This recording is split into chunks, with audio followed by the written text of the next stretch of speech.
Bismillahirrahmanirrahim. Assalamualaikum warahmatullahi wabarakatuh. Alhamdulillahirabbil alamin wal aqibatu lil muttaqin wala udwana illa 'alal zalimin. Asyhadu an la ilaha illallah wahdahu la syarikalah wa asyhadu anna Muhammadan abduhu wa rasuluh sallallahu alaihi wasallam la nabiyya ba'dah. Ya ayyuhallazina amanu taqullaha haqqa tuqatih wa la tamutunna illa wa antum muslimun.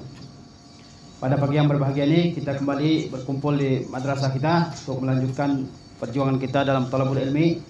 Mudah-mudahan Allah Azza wa Jalla senantiasa memberikan kemudahan bagi kita. Kemudian salawat beserta salam senantiasa kita kirimkan buat Nabi kita tercinta Muhammad sallallahu alaihi wasallam, serta keluarga dan para sahabat serta para pengikut beliau sallallahu alaihi wasallam yang setia dalam mengikuti setiap sunnah Rasulullah sallallahu alaihi wasallam.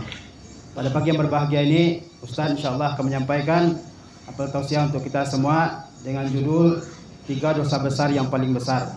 Ya, 3 dosa besar yang paling besar. Diriwayatkan dari sahabat Abu Bakrah Nufai bin Al-Haris radhiyallahu anhu, beliau berkata, qala Rasulullah sallallahu alaihi wasallam, Rasulullah sallallahu alaihi wasallam bersabda, ala unabbiukum bi akbaril kabair. Ya, dari Abu Bakrah Nufai bin Al-Haris radhiyallahu anhu, dia berkata, Rasulullah sallallahu alaihi wasallam bersabda, ala unabbiukum bi akbaril kabair. Ya, maukah kalian aku beritahu tentang 3 dosa besar yang paling besar? Para sahabat sallallahu alaihi wasallam menjawab, ya, qulna bala ya Rasulullah, tentu wahai Rasulullah SAW. Ya, Rasulullah SAW mengucapkan perkataan tersebut sebanyak 3 kali. Ala unabbiukum bi akbaril kabair. Itu diucapkan oleh Rasulullah SAW sebanyak 3 kali. Ya, para sahabat menjawab, qulna bala ya Rasulullah. Ya, tentu wahai Rasulullah SAW. Lalu Rasulullah SAW menyebutkan 3 dosa besar yang paling besar. Yang pertama adalah al-isyraku billah, yaitu menyekutukan Allah Azza wa Jalla dalam ibadah. Kemudian wa uququl walidain, yaitu berbuat durhaka kepada kedua orang tua. Wa kana muttaqian fajalasa. Rasulullah SAW waktu itu bertelekan, kemudian sallallahu alaihi wasallam duduk, ya. Kemudian Nabi mengatakan ala wa qauluz zur, ala wa syahadatuz zur. Ya, Nabi SAW mengatakan, ketahuilah bahwa dosa besar yang ketiga adalah qauluz zur, berkata bohong, wa syahadatuz zur, bersaksi bohong.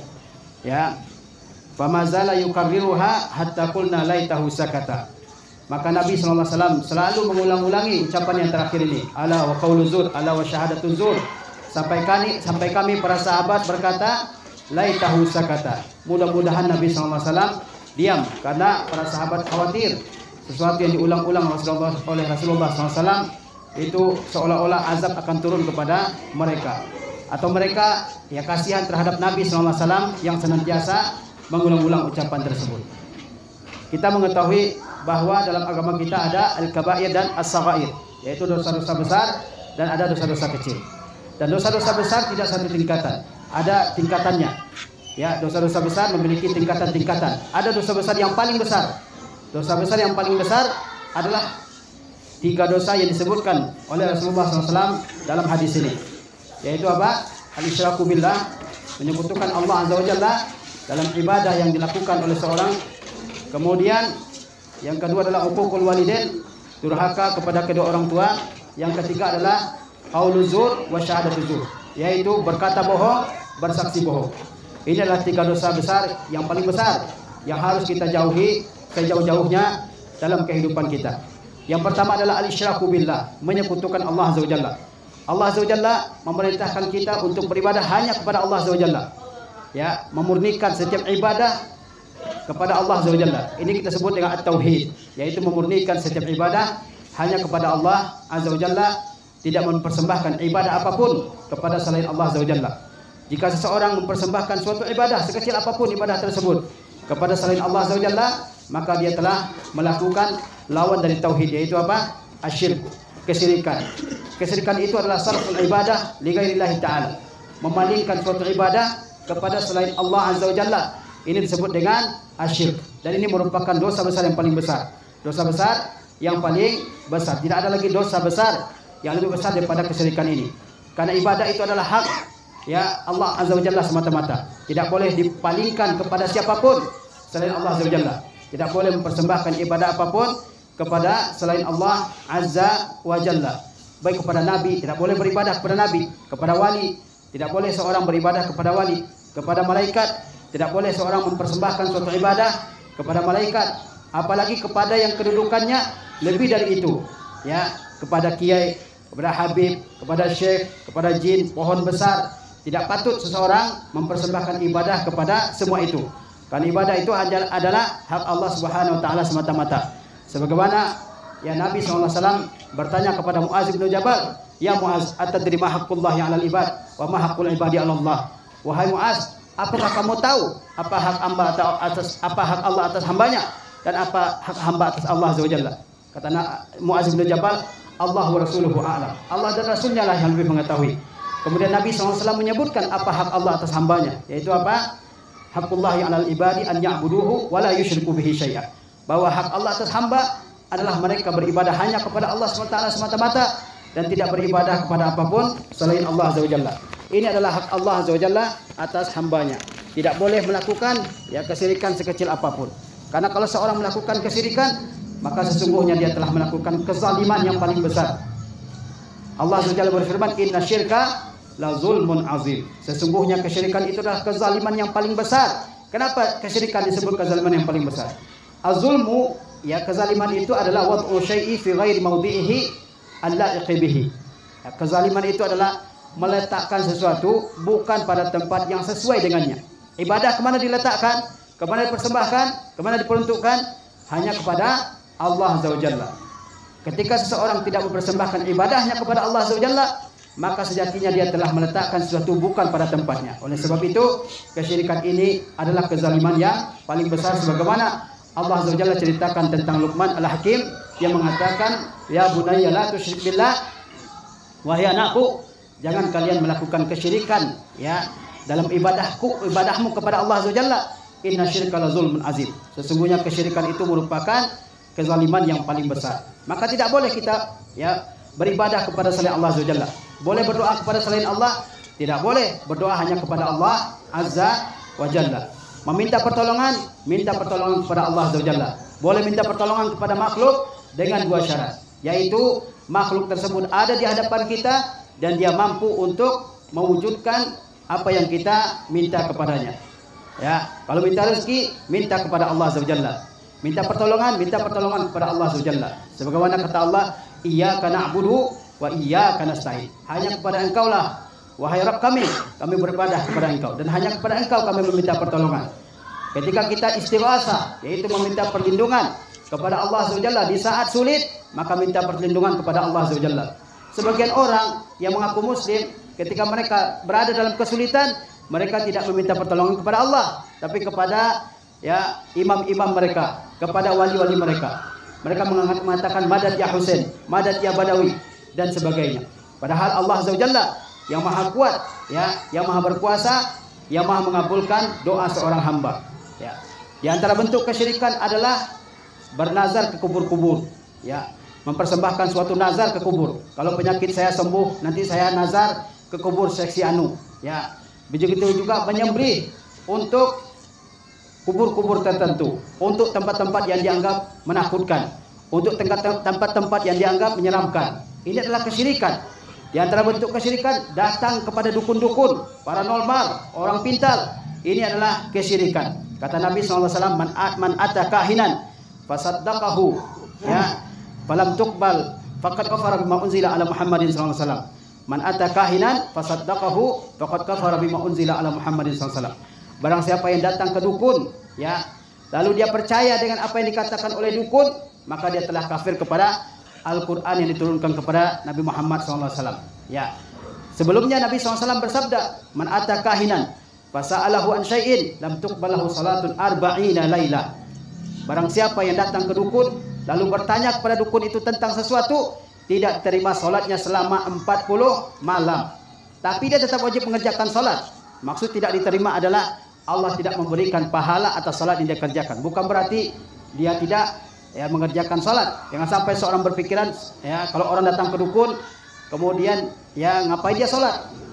Tidak diterima salatnya. Dia tetap wajib mengerjakan salat, tapi Allah Subhanahu wa taala tidak berikan pahala atas salat tersebut. Maka berbahaya orang yang datang ke dukun, paranormal, orang pintar. Ini adalah hal-hal yang merusak akidah dan merupakan kesyirikan. Dan syirik ini sangat berbahaya bagi kehidupan seorang muslim. Di antara bentuk kesyirikan adalah percaya kepada benda-benda sakti, ya, cincin sakti, pedang sakti, ya, dan sakti-sakti yang lainnya. Ini adalah kesyirikan.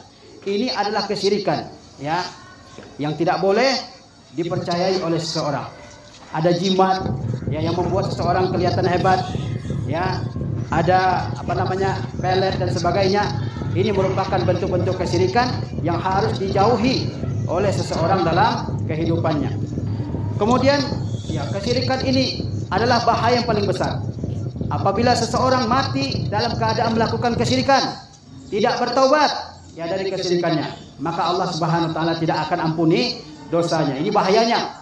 Kalau dosa-dosa besar yang lain selain syirik itu tahta masyiatillah, di bawah kehendak Allah Azza wa Jalla. Insya'a ghafara lahu, jika Allah berkehendak Allah ampuni, wa insya'a azabahu summa adkhalahul jannah. Kalau atau Allah Subhanahu wa taala berkehendak, maka Allah azab orang melakukan dosa besar selain syirik tersebut sampai dosanya habis, dibakar di api neraka, kemudian Allah masukkan ke surga. Tetapi kalau dosa syirik tidak ada ampunan baginya sama sekali. Maka kita harus berhati-hati dari segala bentuk kesyirikan. Dukun-dukun jangan pernah dipercaya. Sakti-sakti yang ini, sakti yang itu, sakti itu adalah kesyirikan, ya, yang tidak patut dan tidak boleh dipercaya oleh seorang muslim. Kalau kita mati membawa kesyirikan ini bahaya. Allah enggak akan ampuni. Innallaha la yaghfiru ayyushraka bihi wa yaghfiru ma duna dzalika liman yasha. Sesungguhnya Allah tidak akan mengampuni jika dia disekutukan dengan sesuatu, ya. Jika dia disekutukan dengan sesuatu. Wa may yaghfiru innallaha la yaghfiru ayyushraka bihi wa yaghfiru duna dzalika liman yasha. Dan Allah ampuni bagi dosa-dosa di bawah kesyirikan bagi yang dikehendaki oleh Allah Azza wa Jalla. Dan kalau orang melakukan kesyirikan, dia tidak akan masuk surga. Dia tidak akan masuk surga, ya. Wa may yusyrik billah faqad haramallahu alaihi al-jannah wa ma'wahu an-nar wa ma lizalimin min ansar. Wa may yusyrik billah faqad haramallahu alaihi al-jannah. Barang siapa yang menyekutukan Allah dalam ibadahnya, maka Allah haramkan dia masuk surga. Wa ma'wahu an-nar, dan tempat tinggalnya nanti di akhirat adalah di neraka. Wa ma lizalimin min ansar. Orang-orang yang melakukan kesyirikan tidak ada penolong-penolongnya yang akan mengeluarkannya dari neraka. Dan ibadah yang dilakukan oleh orang yang melakukan kesyirikan semuanya gugur, semuanya tidak berpahala di sisi Allah Subhanahu wa taala. Allah berfirman, "Walau asyraku la habita anhum ma kanu ya'malun." Kalau mereka melakukan kesyirikan, maka apa yang mereka lakukan semuanya akan sia-sia, akan gugur dan tidak ada pahalanya di sisi Allah Subhanahu wa taala. Maka kita sebagai seorang mukmin harus menjauhi segala bentuk kesyirikan, syirik besar, syirik kecil dan sebagainya. Kemudian dosa besar yang kedua yang disebutkan oleh Rasulullah SAW dalam hadis ini adalah apa? Wa uququl walidain, durhaka kepada kedua orang tua. Hak yang paling besar adalah hak Allah Azza wa Jalla. Kemudian hak orang tua. Dosa yang paling besar adalah dosa menyekutukan Allah Azza wa Jalla. Kemudian dosa durhaka kepada kedua orang tua. Maka jangan sampai seorang anak, ya, berbuat durhaka kepada kedua orang tuanya. Sebagaimana Allah Azza wa Jalla memerintahkan kita semua untuk taat dan patuh kepada kedua orang tua kita. Wa qadara rabbuka alla ta'budu illa iyyahu wa bil walidaini ihsana.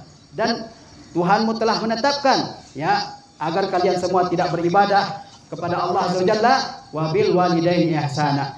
Dan hendaklah kalian semua berbuat baik kepada siapa? Kepada kedua orang tua kalian. Hak yang paling besar setelah hak Allah adalah hak kedua orang tua kita. Jangan sampai kita durhaka. Nanti akan kita sebutkan di antara bentuk kedurhakaan seorang anak kepada kedua orang tuanya, ya. Kata Allah dalam ayat yang lain, "Wasainal insana biwalidayhi," dan kami telah wasiatkan kepada semua manusia agar dia berbuat baik kepada kedua orang tuanya, ya. Apa lawan daripada al-ihsan ilal walidain? Berbuat baik kepada kedua orang tua, yaitu uququl walidain, durhaka kepada kedua orang tua. Ini adalah dosa besar yang paling besar setelah syirik yang harus kita jauhi. Kata Rasulullah SAW, "Innallaha ta'ala harrama 'alaikum uquqal ummahat." Sesungguhnya Allah Ta'ala telah haramkan atas kalian uquqal ummahat, durhaka kepada ibu kalian. Disebutkan ibu bukan berarti boleh durhaka kepada ayah. Tapi kebanyakan manusia, ya, banyak durhaka kepada ibunya karena ibunya lemah, ya. Sementara ayahnya punya wibawa, punya kekuatan sehingga dia takut durhaka kepada ayahnya. Tapi banyak manusia yang durhaka kepada ibunya. Makanya Nabi SAW sebutkan durhaka kepada ibu, bukan berarti boleh durhaka kepada bapak. Ini diharamkan. Ingat kata Rasulullah, "Innallaha harrama." Sesungguhnya Allah haramkan. Haram itu artinya apa? Sesuatu yang tidak boleh dilakukan sama sekali. Kalau dilakukan mendapatkan apa? Dosa. "Innallaha harrama 'alaikum uquqal ummahat." Sesungguhnya Allah haramkan atas kalian durhaka kepada ibu kalian. Dan lebih berbahaya lagi, orang yang durhaka ini, hati-hati kalian nih semuanya. Orang yang durhaka ini bukan hanya mendapatkan atau melakukan sesuatu yang dilarang oleh Allah SWT, bahkan lebih dari itu. Orang yang durhaka tidak akan masuk surga. Kata Rasulullah SAW, la yadkhulul jannata aqun. Tidak akan masuk surga orang yang durhaka. Tidak akan masuk surga, coba dibayangkan itu. Tidak akan masuk surga orang yang durhaka. Kepada siapa? Kepada kedua orang tuanya. Tidak akan masuk surga. Kita ibadah, kita sholat, kita puasa, kita tilawah Al-Quran, kita membaca Al-Quran, kita talabul ilmi, kita berbuat baik kepada orang-orang lain.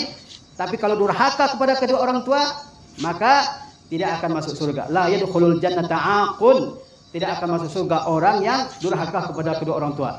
Memang tidak masuk surga, kata ulama, bukan berarti tidak masuk surga selama-lamanya. Tapi tidak masuk surga bersama orang-orang yang pertama-tama masuk surga. Jadi azab terlebih dahulu oleh Allah Azza wa Jalla di dalam neraka. Sampai dosa durhaka tersebut habis dibakar oleh Allah Azza wa Jalla di dalam neraka. Dalam hadis yang lain, Rasulullah SAW menerangkan bentuk-bentuk kedurhakaan tersebut. Apa bentuk kedurhakaan tersebut? Di antaranya adalah seorang anak dia menolak untuk bernasab kepada ayahnya sendiri. Ini adalah kedurhakaan. Ada anak-anak yang nggak mau bernasab kepada ayahnya, padahal dia tahu itu ayahnya. Dia bernasab kepada orang lain. Ini adalah durhaka kepada kedua orang tua. Man idda'a ila ghairi abihi wa huwa ya'lam annahu ghairu abihi fal jannatu alaihi haram. Barang siapa yang menasabkan diri bukan ke ayahnya, padahal dia tahu bahwa orang yang dia nasabkan dirinya kepadanya bukan bapaknya. Dia nasabkan dirinya kepada orang lain. Paham maksudnya? Dia fulan bin fulan. Dia nggak mau menasabkan dirinya kepada ayahnya, kepada orang lain. Mungkin karena ayahnya bukan orang hebat, mungkin karena ayahnya miskin, mungkin karena ayahnya orang kampung, mungkin karena dia tidak kenal dengan ayahnya sejak kecil. Sehingga dia nggak mau mengatakan saya fulan ibnu fulan. Ini adalah kedurhakaan. Fal jannatu alaihi haram. Maka surga haram atas orang tersebut. Ini hati-hati nih. Jangan sampai seseorang mengingkari nasabnya kepada ayahnya. Kalau ada ayahnya yang kurang bertanggung jawab, dia dosa dia. Tapi anak tetap menasabkan dirinya kepada ayahnya. Apalagi bentuk kedurhakaan kepada kedua orang tua. Kata Allah, fala taqul lahuma uff. Jangan mengatakan uff. Uff itu adalah rasa kesal atau ungkapan untuk mengungkapkan rasa kesal yang paling rendah dalam bahasa Arab. Itu saja dilarang. Rasa kesal aja, itu sudah dilarang oleh Allah Subhanahu wa taala. Dan itu bentuk kedurhakaan kepada kedua orang tua kita. Segala bentuk kedurhakaan, baik dengan perkataan, baik dengan perbuatan, semuanya diharamkan oleh Allah Subhanahu wa taala. Di antaranya membentak kedua orang tua. Suaranya lebih hebat, lebih kencang dari suara bapaknya, suara ibunya. Kata Allah, wala tanharhuma. Jangan kalian semua membentak orang tua kalian. Kita bisa jadi seperti sekarang ini karena jasa siapa? Karena jasa orang tua kita. Patutkah kita durhaka kepada keduanya? Mereka sudah mengorbankan dengan pengorbanan yang luar biasa untuk kita semua. Di antaranya adalah la'nul walidain, melaknat kedua orang tua kita. Ini adalah dosa besar. Bagaimana seseorang melaknat kedua orang tuanya? Sahabat pun bertanya kepada Rasulullah, tidak mungkin seorang anak menjelek-jelekkan kedua orang tuanya. Apa maksudnya? Ketika seseorang mencela bapak orang lain, mencela bapak temannya misalnya, ketika seseorang melaknat bapak seseorang, menghina bapak seseorang, memanggil bapaknya dengan panggilan-panggilan yang buruk, kemudian orang membalasnya dengan balasan yang sama. Dia panggil bapaknya dengan panggilan-panggilan yang buruk. Dia mencela bapak seseorang, orang lain pun mencela bapaknya. Ini adalah dosa besar. Jangan sampai kita melakukan. Kata Rasulullah SAW, minal kabair syatmur rajulu walidayhi. Di antara dosa besar adalah seseorang mencaci kedua orang tuanya. Bagaimana mungkin seorang anak mencaci maki orang tuanya? Sahabat bertanya, qalu ya Rasulullah, wa hal yashtumur rajulu walidayhi. Sahabat pun heran sehingga mereka bertanya, wahai Rasulullah, mungkinkah seseorang anak mencaci kedua orang tuanya? Qala na'am. Rasulullah menjawab, mungkin. Yasubbu abar rajul fayasubbu abahu. Seseorang mencela bapak orang lain, maka orang tersebut mencela bapaknya. Wa yasubbu ummahu fayasubbu ummahu. Dia mencela ibu seseorang, maka orang itu membalas celaannya. Maka tidak boleh seseorang mencela bapak orang lain, mencela bapak temannya, sehingga temannya membalas celaan tersebut dengan menghina bapak ya teman yang mencela itu. Ini tidak dibolehkan. Ini adalah dosa besar. Ya, ini adalah dosa besar. Ya, yang tidak boleh dilakukan oleh seorang muslim. Kalau ada yang pernah melakukan, dia wajib bertobat ini. Dia harus ya jaga lisannya, jangan sampai dia mencela bapak seseorang. Karena itu adalah dosa besar. Ya, dosa besar kembali kemana? Kembali kepada dia sendiri. Di antara bentuk durhaka kepada orang tua juga adalah seseorang memiliki kekayaan tapi dia tidak mau membantu orang tuanya. Padahal ibu bapaknya susah. Ya, di antara bentuk kedurhakaan juga adalah dia tidak pernah mendoakan kedua orang tuanya. Padahal ibu bapaknya sudah meninggal dunia. Ya, ibu bapaknya sudah tiada. Ya, seperti orang-orang ini yang ketawa-ketawa ini, nggak jelas ini. Dinasihati malah ketawa, seperti orang gila. Patutnya dia di rumah sakit Grogol ini. Ya, patutnya dia di mana ini? Di rumah sakit Grogol. Tahu kan rumah sakit Grogol? Iya, harusnya di situ. Orang dinasihati malah ketawa. Coba bayangin itu. Ya. Di antara bentuk kedurhakaan kedua orang tua juga adalah apa? Adamu ad-du'a lil walidain. Tidak mendoakan kedua orang tua kita. Ya. Padahal apa susahnya mendoakan kedua orang tua? Apa doanya? Rabbighfirli wali walidayya warhamhuma kama rabbayani shaghira. Ya. Ini doa yang paling singkat, yang sangat mudah kita ucapkan. Mungkin tidak perlu ya beberapa detik. Doa yang sangat mudah. Jangan lupa doakan kedua orang tua kita. Sebagaimana Sufyan Ats-Tsauri rahimahullah beliau mengatakan, siapa yang berdoa kepada Allah, ya, setelah ibadahnya, setelah sholatnya dia berdoa kepada Allah untuk kedua orang tuanya, maka dia bukan termasuk anak yang durhaka. Di antara bentuk kedua orang tua adalah menyuruh orang tua, ya, nyuruh masak, nyuruh nyuci, nyuruh ngepel, sementara dia main HP aja, ya. Ini adalah kedurhakaan kepada kedua orang tua. Di antara bentuk kedurhakaan kepada orang tua adalah melakukan sesuatu yang sudah dilarang oleh orang tua, hatta jihad sekalipun. Dulu di zaman Nabi SAW ada seorang sahabat datang ke Nabi dari negeri yang jauh dari Yaman. Datang mau apa? Mau ikut jihad bersama pasukan kaum muslimin. Maka Nabi bertanya, apakah ibu bapakmu masih ada? Sahabat tersebut, masih ada keduanya wahai Rasulullah. Ya, saya tinggalkan keduanya menangis. Nah, ini jangan sampai ya kamu semua melakukan sesuatu yang membuat orang tuamu menangis. Itu dosa besar. Ya, hatta walaupun untuk tujuan yang baik. Ini sahabat lihat, dia datang ke Madinah, jauh perjalanannya. Ketika itu dia pun punya niat yang baik. Niatnya apa? Mau jihad, mau menegakkan Islam ini. Tapi Nabi tanya, apakah kedua orang tuamu masih ada? Masih ada wahai Rasulullah. Bahkan keduanya masih ada. Kemudian kata Nabi, ya bagaimana kamu tinggalkan? Saya tinggalkan keduanya dalam keadaan menangis karena saya tidak diizinkan untuk pergi apa? Pergi berjihad. Ini jihad yang fardu kifayah, bukan jihad yang fardu ain. Kata Nabi SAW, irja ilaihima. Kembalilah kamu kepada kedua orang tuamu, wa adhikhuma kama abkaitahuma, dan buat mereka keduanya tertawa sebagaimana kamu telah membuat keduanya menangis. Ini kalau ada yang membuat orang tuanya menangis, maka dia harus membuat orang tuanya tertawa dengan kebaikan-kebaikan yang dia lakukan. Ya, jangan sampai orang tua menangis dan dia kecewa, tidak ya suka dengan perilaku anaknya dan itu dia simpan sendiri. Ketika kamu membuat orang tuamu kecewa, menangis dia, maka kamu harus membuat sesuatu yang membuat orang tuamu bangga dengan dirimu. Kemudian di antara bentuk kedurhakaan kedua orang tua adalah memasukkan benda-benda yang mungkar ke dalam rumah. Ada yang merokok dalam rumah, ada yang bawa alat-alat musik ke dalam rumah dan sebagainya. Ini adalah hal-hal mungkar yang tidak boleh dilakukan oleh seorang anak di dalam rumahnya. Kemudian jangan sampai seorang anak tidak bangga dengan orang tuanya. Semua ibu bapak kita adalah orang hebat, ya. Orang-orang yang hebat, yang harus kita bangga dengan keduanya. Kalian akan tahu artinya kedua orang tua ketika keduanya sudah tiada. Tidak ada lagi tempat meminta, tidak ada lagi tempat kalian ya bermanja-manja, tidak ada lagi yang memberi nasihat, tidak ada lagi yang menyediakan makanan, minuman. Di saat itu kalian akan merasakan betapa pentingnya kedua orang tua. Sehingga seorang ulama mengatakan bahwa nikmat Allah itu akan besar artinya ketika sudah tiada. Termasuk kedua orang tua. Mungkin sekarang ya orang tua kita masih ada, keduanya masih menyediakan segala kebutuhan bagi kita, sehingga kita tidak merasa arti kedua orang tua. Tapi ketika keduanya sudah tiada, ya, yang ada cuma kuburannya, disitulah kalian semua akan merasakan betapa pentingnya kedua orang tua. Mau minta sama siapa? Ya, mau bermanja-manja sama siapa? Mau minta sama saudara? Ya, saudara juga dalam kesusahan dan seterusnya. Apalagi kalau ibu bapak kita sudah mulai menua, ya, sudah mulai menua. Tenaganya seperti tidak zaman dulu, maka kalian harus ya berbakti menjadi anak-anak. Lihatlah wajah kedua bapak ibu kita. Ada yang sudah mulai menuai wajahnya. Sudah dekat akan pintu kematian, maka kita semua harus menjadi anak-anak yang berbakti kepada kedua orang tua. Dan ingat satu kata Rasulullah SAW, ada dua dosa yang hukumannya disegerakan oleh Allah SWT di dunia. Di samping hukuman azab yang Allah sediakan atas dosa tersebut di dunia, di akhirat. Ada dua dosa Allah SWT segerakan hukumannya di dunia, di samping hukuman yang Allah sediakan untuk kedua dosa tersebut di akhirat. Apa itu?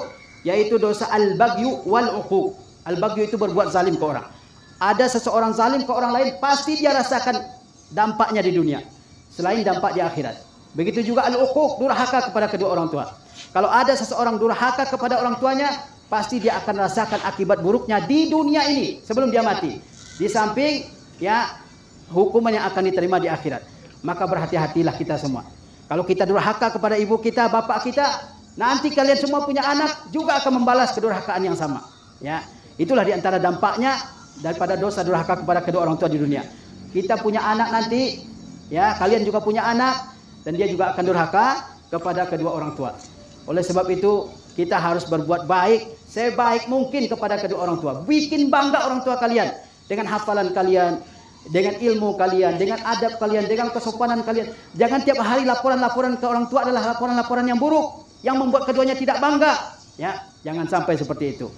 Ingatlah bahwa keridhaan Allah terletak pada keridhaan orang tua, dan kemarahan Allah karena kemarahan kedua orang tua kita. Ridha Rabbi fi ridhal walidain wa sakhatu Rabbi fi sakhatil walidain. Keridhaan Allah, senangnya Allah kepada seorang hamba karena kedua orang tuanya senang kepadanya. Dan kemurkaan Allah kepada seorang hamba karena kemurkaan kedua orang tua hamba kepada hamba tersebut. Kemudian dosa yang ketiga, kata Rasulullah SAW apa? Wa qauluz zur wa syahadatuz zur. Yaitu berkata bohong dan bersaksi bohong. Berkata bohong. Bohong itu artinya mengabarkan sesuatu tidak sesuai dengan kenyataannya. Ini adalah dosa besar. Ketika kita mengabarkan sesuatu tidak sesuai dengan kenyataannya. Kalau nggak bisa kita berkata jujur, ya kita diam. Kata Rasulullah, man samata naja. Barang siapa yang diam dia akan selamat. Bahkan dalam bercanda sekalipun tidak boleh berbohong. Kata Rasulullah SAW, wailul lillazi yuhaddisul haditha, ya, yudhika bihil qaum fayakzib. Wailul lahu. Celaka seseorang yang dia maksudnya baik, yaitu apa? Membuat orang lain tertawa. Kemudian dia berbohong, ya, supaya teman-temannya tertawa. Kata Nabi, wailul lahu. Kehancuranlah bagi dia dan kehancuranlah bagi dia. Hatta dalam bercanda sekalipun tidak boleh kita bohong, apalagi dalam keadaan yang serius. Ya, jangan sampai kita berbohong. Kata Rasulullah SAW, wa iyyakum wal kadzib, jauhi bohong. Ya, fa innal kadzib yahdi ilal fujur, karena kebohongan itu membawa kepada dosa. Wa innal fujur yahdi ilan nar, dan bohong itu akan membawa ke neraka. Wala yazalu rajul yakzib wa yataharal kadzib hatta yuktaba indallahi kazzab. Seseorang yang terbiasa bohong, ya, terus berbohong, dicatat di sisi Allah sebagai seorang pembohong, sehingga seumur hidupnya tidak ada seorang pun yang percaya. Jangan sampai kita dalam hidup kita ngomong apa saja nggak dipercaya oleh orang. Jangan sampai. Itu bentuk hukuman bagi orang yang berbohong. Ya, jangan sampai bohong. Dan bohong itu adalah tanda keburukan, tanda lemahnya jiwa seseorang, tanda seseorang tidak siap menerima resiko atas perkataan dan perbuatan yang telah dia lakukan. Kita harus jadi orang-orang yang akuya, ya, yang kuat. Kalau kita mengatakan sesuatu, katakan dengan jujur.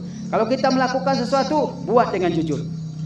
Ya, seseorang yang menjanjikan sesuatu kepada orang lain, dia tidak tepati, itu adalah kebohongan. Sebagaimana Abdullah bin Amir, Nabi SAW pernah tidur siang di rumahnya. Lalu ibunya Abdullah bin Amir ini memanggil Abdullah ini. Kata ibunya, ha, ta'al, u'tika. Kata ibunya, ke sini. Ayo ke sini kepada Abdullah ini. Saya akan berikan kamu sesuatu. Kata Nabi SAW, maza turidina an tu'tiyahu. Apa yang ingin kamu berikan kepada anaknya Abdullah ini? Tamratan. Kata ibunya, saya ingin berikan sebutir kurma, wahai Rasulullah. Amma innaki iza lam tu'ti, ya, faqad kutibat aliki kizbah.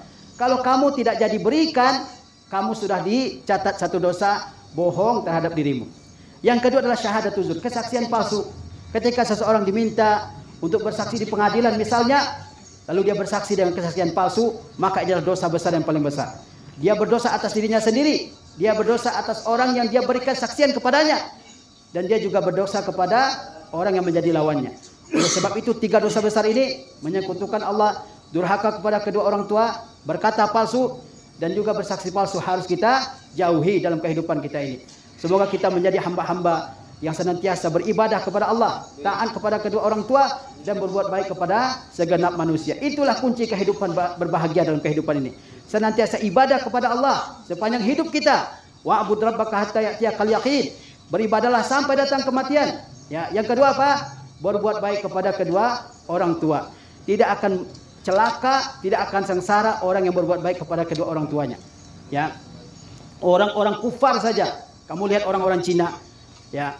Mereka itu orang-orang yang bukan menyembah Allah Azza wa Jalla, tapi mereka berbakti kepada ibu bapaknya. Ya. Dia bawa bapaknya, ibunya sudah tua, ya. Kemana dia pergi? Coba Allah berikan kekayaan kepadanya di dunia. Itu orang bukan mukmin, apalagi kita yang mukmin ini, ya. Kita mukmin beriman kepada Allah. Kalau kita berbakti kepada kedua orang tua, pasti Allah Azza wa Jalla berikan ya ganjaran di dunia dan di akhirat. Yang ketiga yang harus dijauhi adalah berkata bohong. Jangan sampai kita menjadi orang-orang yang pembohong. Sebagaimana dikatakan oleh Buya Hamka rahimahullah, ketika orang mengatakan kepada kita, engkau jujur, itu angka luar biasa rasanya dalam hati kita. Kebahagiaan yang luar biasa ketika seorang mengatakan kepada kita, engkau telah berkata jujur.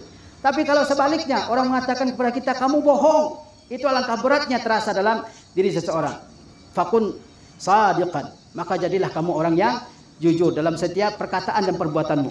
Dan yang ketiga adalah jauhi segala bentuk kebohongan, jauhi segala bentuk kedustaan dalam kehidupan kita ini. Sesungguhnya orang yang berdusta tidak akan pernah beruntung, tidak akan pernah berbahagia dalam kehidupannya. Tapi barangkali itu yang bisa Ustaz sampaikan dalam kesempatan yang berbahagia ini. Mudah-mudahan Allah Azza wa Jalla memberikan segala taufik, inayah, hidayahnya kepada kita semua, sehingga kita semua menjadi orang-orang yang berkah kehidupannya di dunia ini. Wassalamualaikum warahmatullahi wabarakatuh. Alhamdulillah.